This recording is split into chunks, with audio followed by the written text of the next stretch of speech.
Allahumma salli wa sallim wa barik ala sayyidina Muhammadin nur zati wa sirri fi sirril asma'i wa sifati wa ala alihi wa sahbihi wa sallim.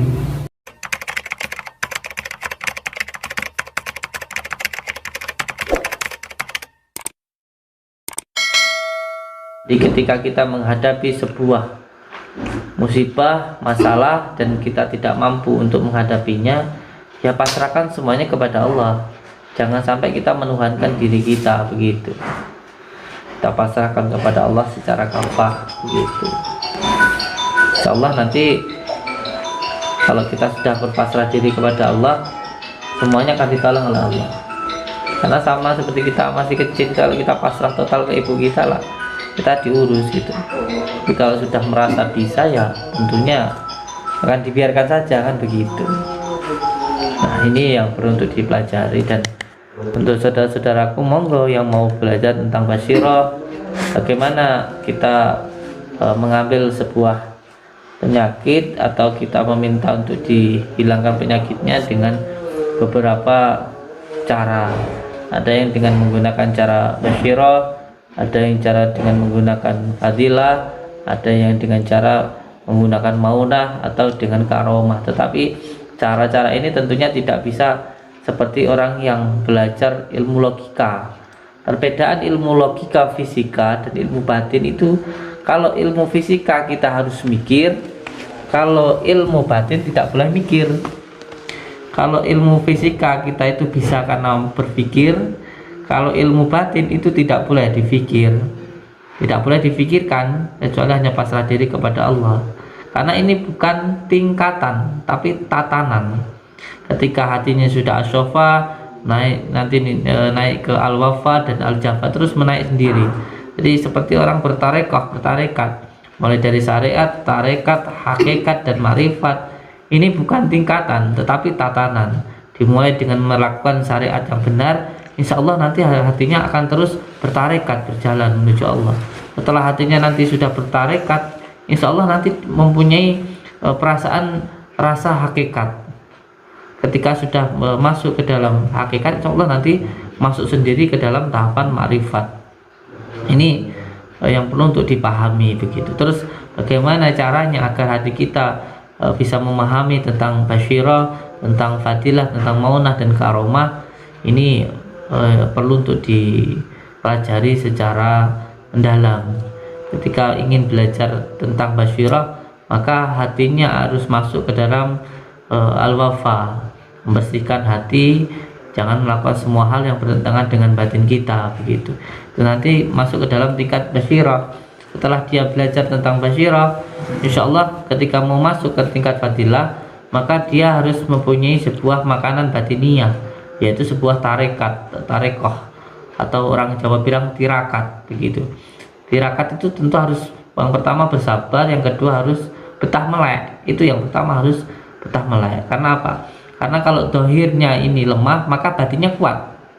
Tetapi kalau dohirnya ini kuat, maka batinnya akan lemah. Oleh sebab itu, untuk melemahkan dohir, yaitu hawa nafsu duniawi, kesenangan, ya harus mengurangi kesenangan sendiri. Seperti banyak makan harus dikurangi, banyak tidur harus dikurangi, harus kuat melek. Itu untuk melemahkan dohirnya.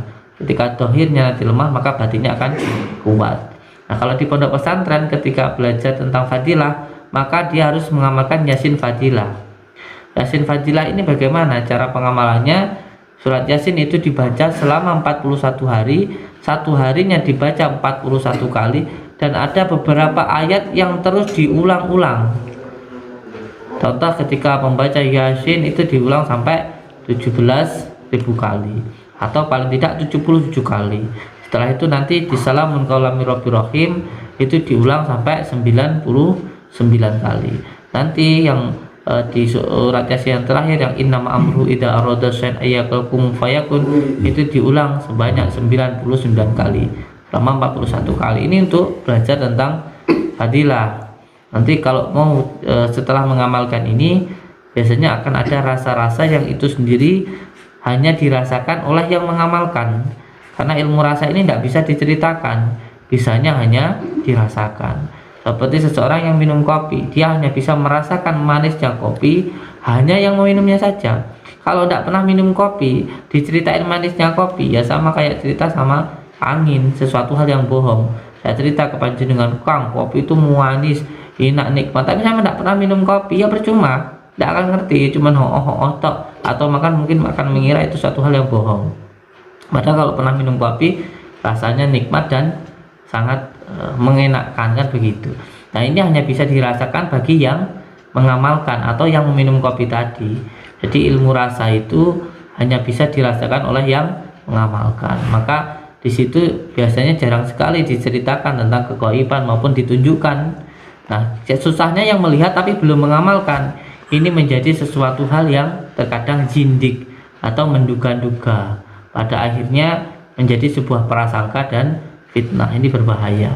Oleh sebab itu biasanya di pondok pesantren itu tidak pernah diceritakan nanti ketika jenengan mengamalkan ini sampai nanti bisa begini, tidak diceritakan atau tidak diberitahukan. Biarkan mengamalkan sendiri, pada akhirnya nanti bisa merasakan, kan begitu. Tetapi sebenarnya diceritakan itu juga tidak apa-apa. Itu sebagai bentuk penyemangat untuk menimbulkan semangat di dalam hatinya, tetapi tidak boleh tertuju pada hal itu. Nah, setelah belajar tentang fadilah, biasanya terus belajar tentang maunah ke tingkatan selanjutnya, begitu.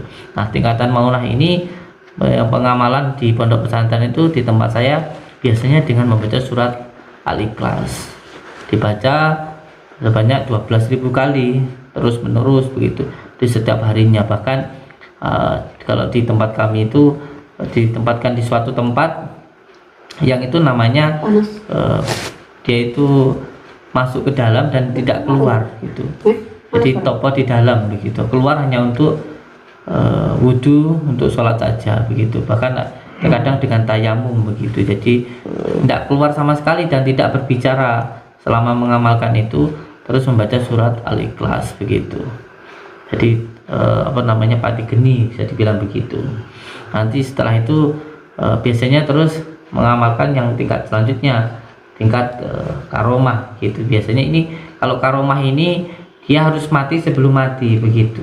Jadi biasanya zikirnya itu wiridnya dipendem gitu. Ini nanti ada beberapa santri kita yang saya kirim ke pondok saya, itu dipendam dengan zikirnya itu di dalam tanah luweng begitu. Karena apa? Kalau zikir dalam tanah ini nanti tidak lagi memikirkan tentang sana sini. Kalau kita zikir kan masih bisa melihat TV, melihat istri, melihat anak, melihat mobil dan sebagainya. Tapi ketika orang itu nanti sudah zikir di dalam tanah, biasanya yang teman bersama kita, istri mau menemani, masih punya melihat mobil dan motor dan televisi, ketika di dalam tanah tidak ada siapapun. Di situ nanti baru pikirannya bisa ngenul. Pikiran itu bisa nul ketika seperti itu. Ketika biasa istri yang menemani tidak mau menemani, semuanya nggak bisa ikut, itu baru nanti pikirannya nul. Nah, nanti kalau pikirannya nul, itu nanti baru bisa mudah tersambung dengan Allah. Oleh sebab itu zikirnya di dalam tanah. Dan insya Allah akan kita ajarkan secara online insya Allah nanti kepada saudara-saudaraku semuanya. Dan insya Allah nanti kalau Allah memberikan waktu, nanti kita ijazahkan. Dan semoga bisa memberikan manfaat untuk saudaraku semuanya. Yang terpenting sesama saudara jangan sampai ada kebencian, karena puncak dari sebuah keilmuan itu pada dasarnya ialah cinta. Jadi puncak dari semua asma, puncak dari semua mantra, dan puncak dari semua keilmuan itu sebenarnya berada di dalam sholawat. Jadi kalau ada orang yang mengatakan kok amalnya hanya sholawat karena tidak memahami bahwa sejatinya dunia dan seisinya ini tercipta dari nuktah Nur Muhammad. Jadi ketika Nur Muhammad yang ada di dalam diri kita ini sudah mesra, maka semua keilmuan yang ada di dalam dunia ini akan kita ketahui, akan dibuka, akan difutuhkan oleh Allah ketika benar-benar bisa mesra dengan Nur Muhammad. Lalu bagaimana untuk memesrakan Nur Muhammad ini? Nah, ini nanti yang akan kita kaji, belajar tentang kaji diri. Nah, ketika kita sudah tercipta dari Nur Muhammad, maka kita tinggal memesrakan dengan Nur Muhammad ini tadi. Karena sejatinya kita ini sudah dicintai oleh baginda Rasulullah SAW, kita tinggal hanya memesrakan. Bagaimana cara memesrakannya? Tidak ada jalan yang lain kecuali hanya dengan sholawat. Oleh sebab itu, para aulia-aulia Allah, wali-wali Allah, jalan satu-satunya untuk sampai kepada Allah, jalan satu-satunya agar hatinya kefutuh kepada Allah, yaitu hanya dengan jalan sholawat. Itu yang paling cepat, insya Allah. Karena sholawat ini berbeda dengan amalan-amalan yang lain. Ketika amalan yang lain itu butuh suatu pembersihan, suatu yang baik, butuh tempat yang baik. Sholawat ini tidak, karena sholawat ini selain dia memasukkan, dia juga membersihkan, karena sudah ada filternya di situ. Filternya yaitu baginda Rasulullah. Jadi sudah ada filternya begitu. Biasanya kalau amal-amal yang lain ketika diijazahkan itu, contoh hijib semuanya, banyak hijib barki, kita mau diminta untuk mengamalkan itu disuruh puasa dulu 41 hari, membersihkan dohiriyah kita agar ketika mengamalkan itu tidak gila, karena suatu hal yang baik butuh tempat yang baik. Tapi kalau sholawat ini tidak bisa langsung diamalkan, bahkan diamalkan oleh orang yang hatinya belum bersih, mau ketika mengamalkan sholawat masih sombong, belum khusyuk, itu pun juga tetap mendapatkan pahala oleh Allah. Jadi di situ ada innallaha wa malaikatahu yusholluna 'alan nabi ya ayyuhalladzina amanu shollu 'alaihi wa sallimu taslima. Jadi di situ ada kata-kata penekanan, innallah, ini loh saya Allah, dan wa malaikatahu, dan malaikat-malaikat saya ini, orang yang makhluk yang paling dekat dengan saya itu juga bersolawat, dan ya ayyuhalladzina amanu, dan apabila kamu itu benar-benar orang muslim dan kamu itu benar-benar hambaku, maka kamu akan senang bersolawat. Cukup sekian, terima kasih saya ucapkan.